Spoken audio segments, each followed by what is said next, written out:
چالو کر دو یار بھائی، لال پہ چل رہے تھے پورے، یہ ہرے پہ چلنا چاہیے، نہیں ایسا ایسا بھی چل رہا ہے، نیٹ ہی نہیں چل رہے بیٹے، پتہ ہے سم کون سے ایئرٹیل چاہیے، ایئرٹیل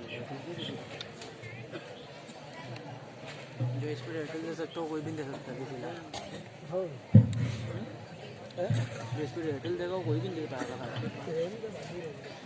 چل رہا ہے جیسے چل رہا ہے اٹک اٹک کے چل رہا ہے۔ بسم اللہ الرحمن الرحیم، الحمد للہ وکفا وسلام علی عباده الذین اصطفى، اما بعد، اعوذ باللہ من الشیطان الرجیم، بسم اللہ الرحمن الرحیم، والذین یقولون ربنا هب لنا من ازواجنا وذریاتنا قرة اعین وجعلنا للمتقین اماما، صدق اللہ العظیم۔ اسٹیج پر جلوہ افروز معزز و مقتدر و محتشم حضرات علماء کرام اور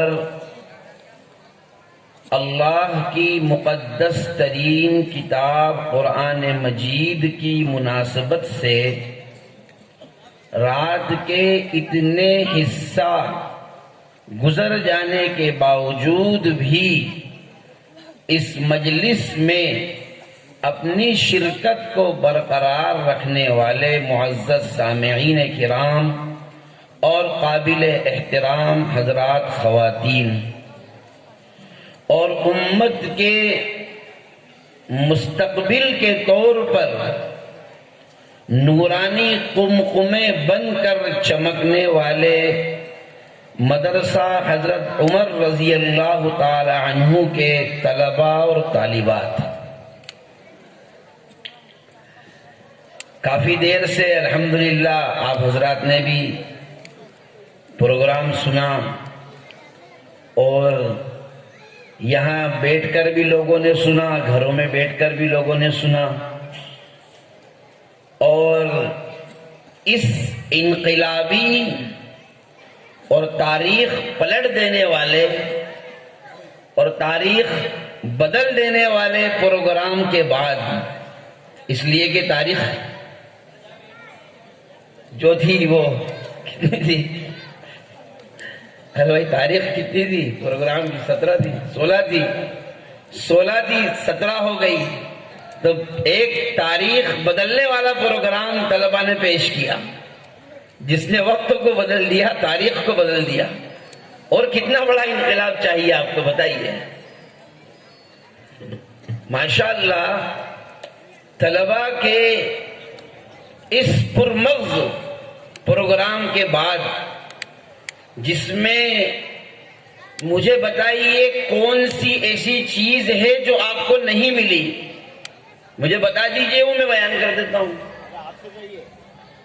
اور سارا ہی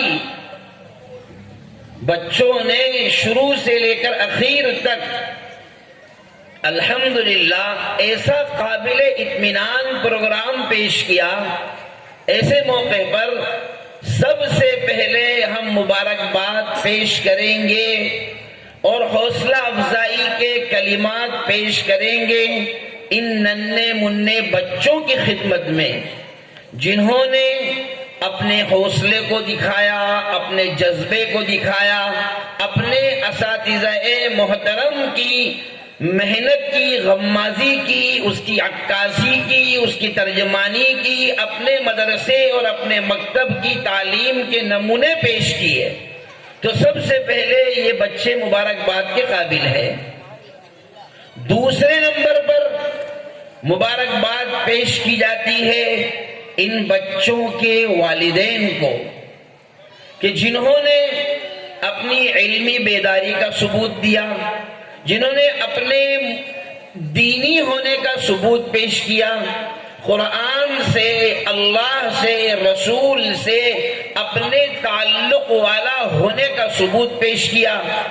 ظاہر سی بات ہے اگر وہ اپنے بچوں کو وقت پر مکتب نہ بھیجتے تو ممکن ہے ان کے بچے ان کے سامنے یہاں بچوں کی مائیں بھی ہیں، بچوں کے باپ بھی موجود ہیں، اور ظاہر سی بات ہے جب کوئی بچہ قرآن پہ پڑھتا ہے، اپنا پروگرام پیش کرتا ہے، کچھ بھی اگر کچھ نہیں بھی کر رہا، خالی آ کر کے کھڑا ہو کر السلام علیکم بھی کہہ رہا ہے، اعوذ باللہ پڑھ رہا ہے، بسم اللہ پڑھ رہا ہے، ماں باپ کی طبیعت خوش ہو جاتی ہے۔ دیکھو جب وہ آتا ہے تو وہ آگے کیا بولے گا اس کا ان کو بھی پتہ نہیں ہے، لیکن وہ دس لوگوں کو دیکھو میرا بیٹا آ گیا، اب یہ بولے گا، اب یہ پڑھے گا، وہ کچھ ایک دو حرف بھی بول کر کے چلا جاتا ہے، ماں باپ کی طبیعت کو ایک قلبی سکون ملتا ہے، ایک اطمینان ملتا ہے، ایک راحت ملتی ہے، انہیں ایسا محسوس ہوتا ہے کہ میرے بچے نے اتنے لوگوں کے سامنے مجھے باعزت کیا ہے۔ تو مبارکباد کے قابل ہے ماں باپ۔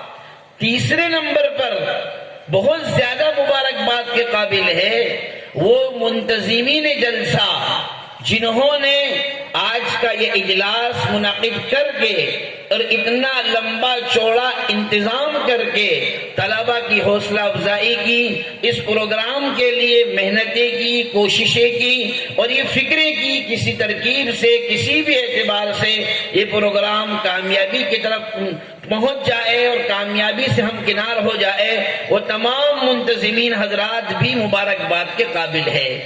اور چوتھے نمبر پر اخیر میں سب سے زیادہ مبارکباد کے قابل ہے وہ معزز اساتذہ کرام، جن کی محنتوں کی وجہ سے، جن کی کوششوں کی وجہ سے، جنہوں نے اپنے کئی موقعوں پر اپنا سکون بھی ختم کیا ہوگا، اطمینان بھی ختم کیا ہوگا۔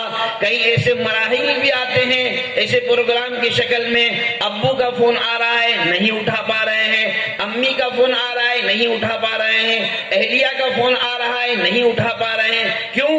اس لیے کہ ایک جنون سوار ہے، ایک دھن سوار ہے، فلاں تاریخ کو میرے مکتب کا جلسہ ہے، میں چاہتا ہوں کہ میرے بچے اچھے سے اچھا پروگرام پیش کرے تاکہ میرے مکتب کی ترجمانی اچھی ہو سکے، امت میں بچوں کے اندر دینی تعلیم کا شعور جاگ سکے، بچوں میں دینی تعلیم کی اہمیت کا احساس ہو سکے، اور ان کو دیکھ کر کے دوسرے بچے دینی تعلیم کی فکر کرنے والے بنے۔ یہ ایک فکر ہوتی ہے، یہ ایک طریقہ کار ہوتا ہے، یہ ایک حوصلہ ہوتا ہے، جذبہ ہوتا ہے، ارادہ ہوتا ہے، ہمت ہوتی ہے، کس کی؟ مکتب میں پڑھانے والے معزز اساتذہ کرام کی، جن کی مخلصانہ محنتوں کے نتیجے میں ہم بچوں کو اس طریقے سے پڑھتے ہوئے، بولتے ہوئے، نعت پڑھتے ہوئے، تقریر کرتے ہوئے ہم دیکھ رہے ہیں، تو سب سے زیادہ مبارکباد کے قابل ہے معزز اساتذہ کرام۔ دوسری بات، میں 12:35 ہو چکے ہیں، میرے خیال میں 1 بجے سے پہلے ہر حال میں یہ پروگرام ختم ہو جانا چاہیے، اس لیے کہ اس کے آگے ہمارے لیے جو مرحلہ ہے وہ نماز فجر کا ہے، وہ میرے بیان کرنے سے اور آپ کے یہاں بیٹھنے سے کہیں زیادہ اہم ہے۔ میرا بیان آپ نہیں سنو گے گناہ نہیں ہوگا، لیکن فجر کی نماز چھوڑیں گے تو اس کا گناہ ہم پر لازم آئے گا، وہ فرض ہے، وہ ضروری ہے، اس لیے میں انشاءاللہ کوشش یہی کروں گا۔ اور بچوں نے اتنا بہترین پروگرام پیش کر دیا، میرے حساب سے تو اب کسی کو بیان کی، کسی تقریر کی کوئی ضرورت نہیں رہ جاتی ہے، بس اتنی بات ہمیں خیال رکھنی چاہیے، اللہ تبارک و تعالی نے یہ جو بچے ہمیں عطا فرمائے ہیں یہ اللہ کی طرف سے ہمیں ملا ہوا تحفہ ہے، یہ اللہ کی طرف سے ملا ہوا ہدیہ ہے، یہ اللہ کی طرف سے ہمیں گفٹ میں آیا ہوا ایک انعام ہے۔ یاد رکھیے بچے جو پیدا ہوتے ہیں یقیناً یہ بات صحیح ہے، اللہ تبارک و تعالی نے نکاح کو بچے کی پیدائش کا ذریعہ بنایا۔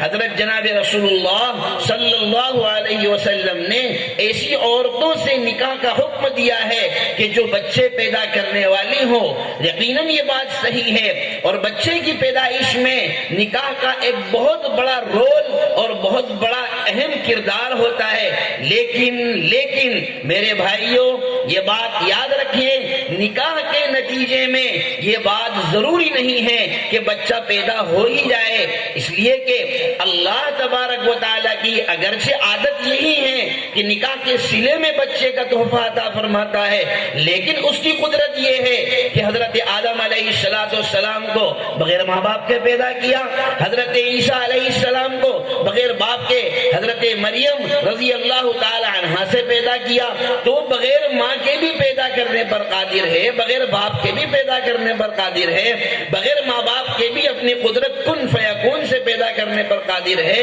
تو معلوم یہ ہوا کہ یہ اللہ تبارک و تعالیٰ کا ہم پر خصوصی انعام ہے۔ آخر کیا وجہ ہے؟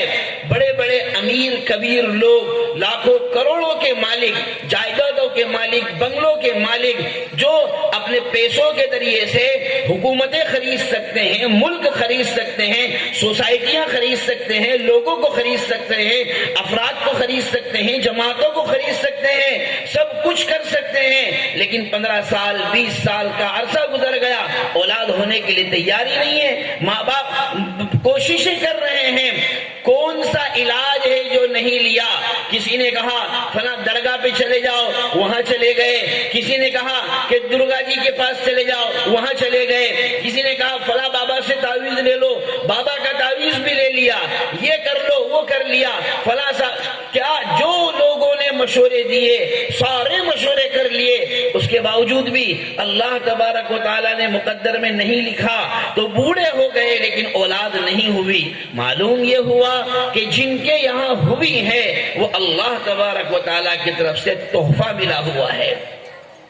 اور یاد رکھیے، تحفہ جو دیا جاتا ہے وہ ہمیشہ دینے والا جانتا ہے کہ کس کو کیا تحفہ دینا ہے، لینے والے کا اس میں خیال نہیں رکھا جاتا۔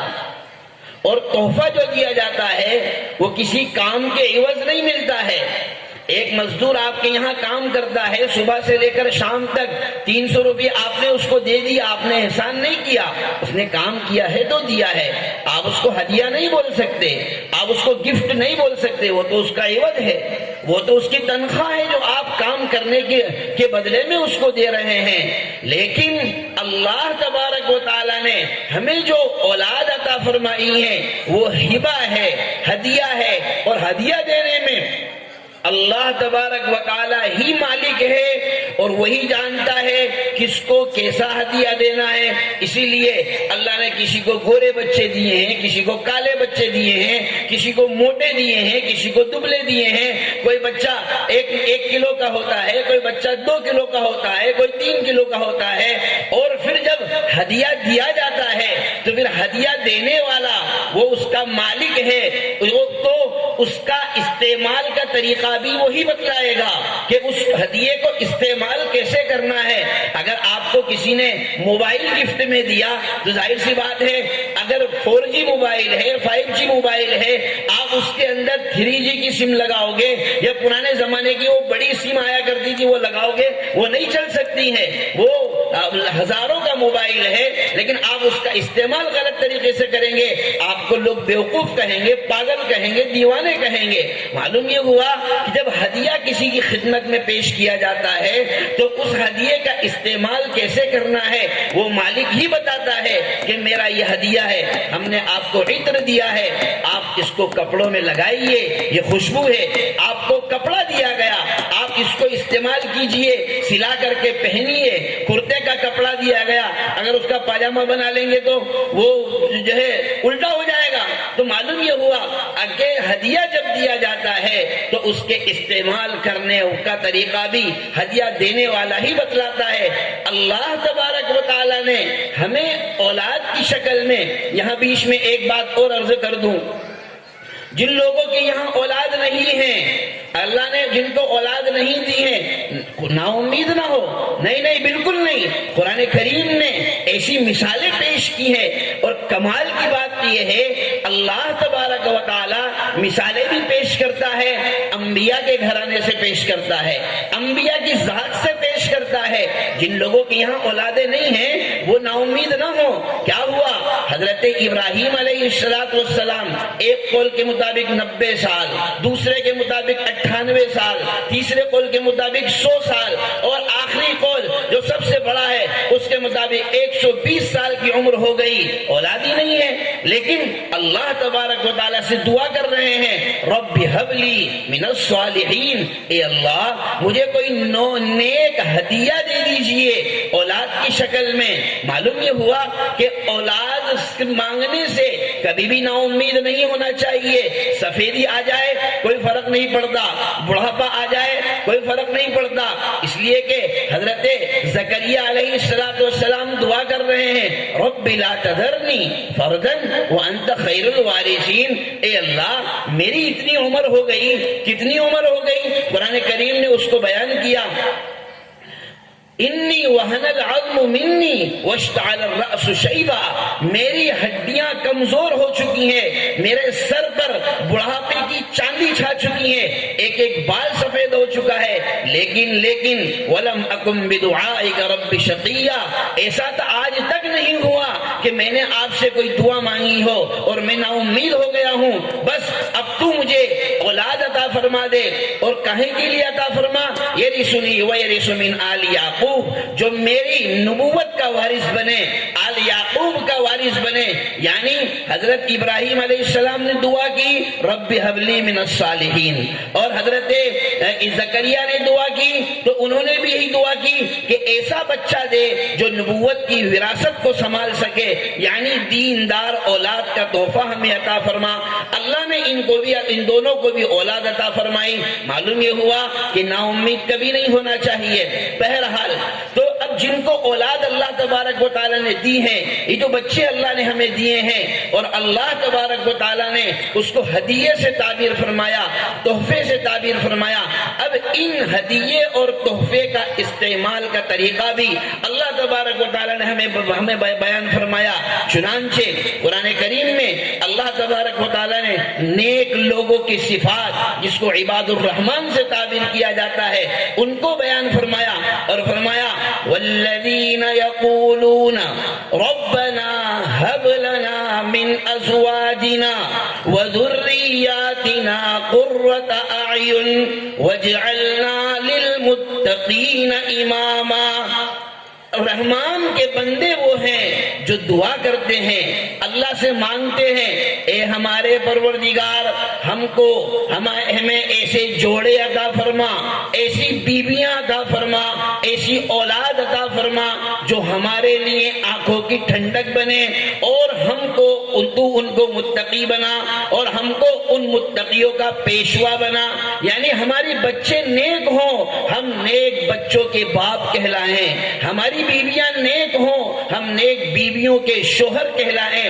اب ظاہر سی بات ہے، میں جو بات مجھے عرض کرنا ہے اس کی طرف آ چکا ہوں.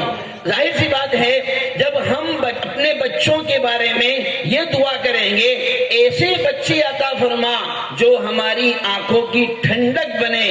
اور آنکھوں کی ٹھنڈک کا مطلب یہ ہے کہ میں اپنے بچے سے ہر اعتبار سے خوش ہوں. میرا بچہ غلط عادتوں کا شکار نہ ہو، میرا بچہ گالی گلوچ کا شکار نہ ہو، میرا بچہ اسلامی تعلیم جانتا ہو، اسلامی آداب جانتا ہو، بڑے چھوٹے کا ادب جانتا ہو، ماں باپ کی تک کا ادب جانتا ہو، ماں باپ کے ساتھ کیا سلوک کیا جائے وہ جانتا ہو، اپنوں کے ساتھ کیسا رہنا ہے وہ جانتا ہو، مہمانوں کے ساتھ کیسا رہنا ہے وہ جانتا ہو، استاد جو پڑھاتے ہیں ان کا ادب کرنا ہے وہ جانتا ہو. تبھی تو وہ بچہ آنکھوں کی ٹھنڈک بنے گا. اسی کو دیکھ کر دو. اس لیے کہ بچہ جب اچھائی کرتا ہے تو لوگ بڑے فخر سے پوچھتے ہیں کس کا بچہ ہے. آدمی بھی بڑے فخر سے کہتا ہے میرا بیٹا ہے، میرے بیٹے کو اعزاز سے نوازا گیا، میرے بچے کا پہلا نمبر آیا، اس کو فلاں تحفہ دیا گیا. اور ایسے ہی جب کوئی بچہ غلط کام کرتا ہے، برائی کے ساتھ کوئی عمل کرتا ہے، تو لوگ اس کو بھی یاد کرتے ہیں. بس فرق اتنا ہے کہ پہلے بچے کے متعلق پوچھتے ہیں کہ کس کا بیٹا ہے، اور دوسرے جب بچہ بدماشی کرتا ہے تو کہتے ہیں کس کی ہڈوال ہے. یہی تو سوال کرتے ہیں، کس کی اولاد ہے، ارے کس نے پیدا کر کے چھوڑ دیے. بھئی یہی جملے ہمارا معاشرہ استعمال کرتا ہے. کیوں؟ اس لیے کہ ایک ترجمانی غلط طریقے سے ہو رہی ہے. وہ جو اثرات آنا چاہیے وہ غلط طریقے سے آ رہے ہیں. تو قرآن کریم نے جو بات ارشاد فرمائی کہ بچے آنکھوں کی ٹھنڈک ہونا چاہیے، اور آنکھوں کی ٹھنڈک کی طرف میں نے اشارہ کیا کہ بچہ مہذب ہونا چاہیے، سلیقہ مند ہونا چاہیے، آداب کا جاننے والا ہونا چاہیے. ایسے بچے کہاں ملیں گے؟ کون سی فیکٹری ہے جو ایسا پروڈکشن تیار کر کے ہمیں دے گی؟ وہ کون سا کارخانہ ہے جہاں یہ ساری چیزیں ہمیں مہیا کی جائے گی؟ یہ مکاتب ہے، یہ تیار کر کے آپ کو دیں گے. آپ لا کر دیجئے بچہ ہم کو، 6 سال کی عمر کا بچہ بیٹا آپ دیجئے، ہم اس کے اندر، کیونکہ جب آپ ہمارے پاس لا رہے ہیں اس وقت وہ بچہ صاف شفاف آیا ہے. اب ہم اپنے پاس سے اس کے اندر ڈاٹا اپلوڈ کریں گے. اب ہم ڈالیں گے اس کے ذہن میں کیا ڈالنا ہے. اللہ کو ڈالیں گے، رسول کو ڈالیں گے، قرآن کو ڈالیں گے، حدیث کو ڈالیں گے، معاشرت کو ڈالیں گے، اخلاق کو ڈالیں گے، ایمانیات کو ڈالیں گے، عقائد کو ڈالیں گے. وہ ساری چیزیں جس کو بچے کو جس کی دنیا میں بھی ضرورت پڑے گی اور مرنے کے بعد بھی. وہ بچے آ کر نماز جنازہ پڑھا کر بتا کر کے گئے. معلوم یہ ہوا کہ یہ مکاتب دینیہ وہ کارخانے، وہ فیکٹریاں ہیں جہاں یہ معمولی تنخواہوں میں پڑھانے والے مدرسین اور ملازمین ہماری بچوں کو ہماری نسلوں کو ارتداد کے طوفان سے مقابلہ کرنا سکھا رہے ہیں. وہ انہیں بتلا رہے ہیں کہ بچوں، جب تم دنیا میں جاؤ گے، جب تم جو ہے دنیا میں چلو گے پھرو گے، تو تمہیں جھوٹ کے طوفان سے بھی مقابلہ کرنا ہے، رشوت کے طوفان سے بھی مقابلہ کرنا ہے، ارتداد کے طوفان سے بھی مقابلہ کرنا ہے. تمہاری صفوں میں دھوکے باز منافقین بھی کھڑے ہوں گے، ان کو بھی نکال کر کے تمہیں باہر کرنا ہے. تمہیں اخلاقیات کا ثبوت پیش کرنا ہے. تم ترجمانی کرو گے حضرت جناب محمد رسول اللہ صلی اللہ علیہ وسلم کے عمدہ اخلاق کی، آپ کے اعلیٰ کردار کی. یہ کون سکھاتا ہے؟ یہ مکاتب دینیہ سکھاتے ہیں. اس لیے یہ ہمارے لیے اس وقت کی ہماری سب سے بڑی ضرورت ہے. وقت کا تقاضا یہ ہے کہ ان مکاتب دینیہ کو فروغ دینے کے لیے ہم جتنی کوشش کر سکتے ہیں، اپنا جتنا کچھ داؤ پر لگا سکتے ہیں، جان لگا سکتے ہیں لگائیں، مال لگا سکتے ہیں لگائیں، اپنے آپ کو لگا سکتے ہیں لگائیں. اللہ کے واسطے اگر ہم ان بچوں کو آگے چل کر ایمان والا ہونے کی شکل میں دیکھنا چاہتے ہیں، مومنین کی جماعت میں ان کو دیکھنا چاہتے ہیں، ایمان والوں کی صفوں میں ان کو دیکھنا چاہتے ہیں، تو میرے بھائیوں ان مکاتب کو مضبوطی سے تھام لو. یہ وہ کھوٹے ہیں، وہ عروۃ الوثقی ہے جن بچوں نے تھام لیا، جن ماں باپ نے اپنے بچے ان کے حوالے کر دیے. انشاءاللہ دنیا کی کوئی طاقت اور دنیا کا کوئی طوفان ان کو ارتداد کے دہانے پر لا کر کھڑا نہیں کر سکتا. اس لیے ہماری ذمہ داری ہے ہم اپنے آپ کو دینی تعلیم سے وابستہ کریں. دینی تعلیم کے جتنے بھی ادارے ہیں، جتنے بھی شعبے ہیں، ان تمام شعبے کا جو تعاون ہم کر سکتے ہیں کرنے کی کوشش کریں.